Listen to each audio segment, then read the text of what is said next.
তুরস্কের ইস্তাম্বুলে শান্তি আলোচনা চলার মধ্যেই ফের আফগানিস্তান পাকিস্তান সীমান্তে নতুন করে সংঘর্ষের ঘটনা ঘটেছে, যার ফলে উভয় পক্ষের মধ্যে উত্তেজনা আরও বেড়েছে।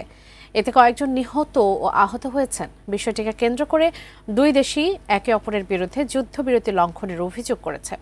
তবে কি শীঘ্রই আবারও যুদ্ধে জড়াতে যাচ্ছে দুদেশ? বিস্তারিত লিমা সায়ন্তের ডেস্ক রিপোর্টে।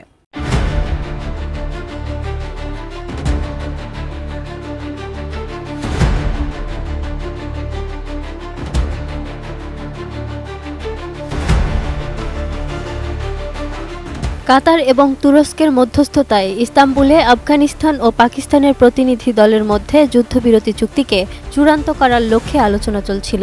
এই আলোচনার মধ্যেই সীমান্তে ফের নতুন করে গোলাগুলির খবর পাওয়া গেল।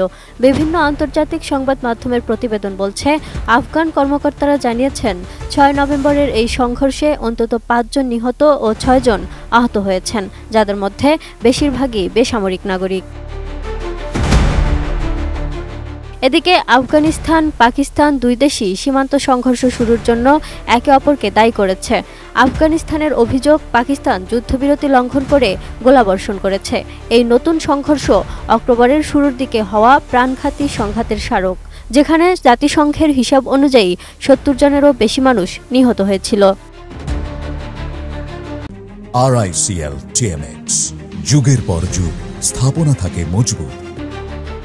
পাকিস্তান দীর্ঘদিন ধরে অভিযোগ করে আসছে যে আফগানিস্তানের মাটি থেকে তেহরিক-ই-তালেবান পাকিস্তান জঙ্গিরা পাকিস্তানে হামলা চালায়। অন্যদিকে আফগানিস্তান এই অভিযোগ অস্বীকার করে এবং ডুরান্ড লাইন নামে পরিচিত সীমান্ত রেখাকে স্বীকৃতি দেয় না, যা দুই দেশের মধ্যে দীর্ঘদিনের উত্তেজনার প্রধান কারণ।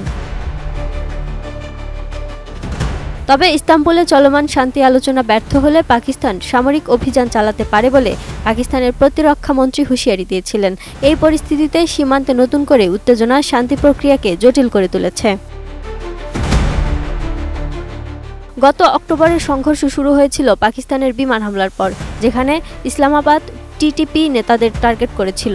জবাবে আফগান তালেবান সীমান্ত জুড়ে পাকিস্তানি সেনাপোস্টে হামলা চালিয়েছিল।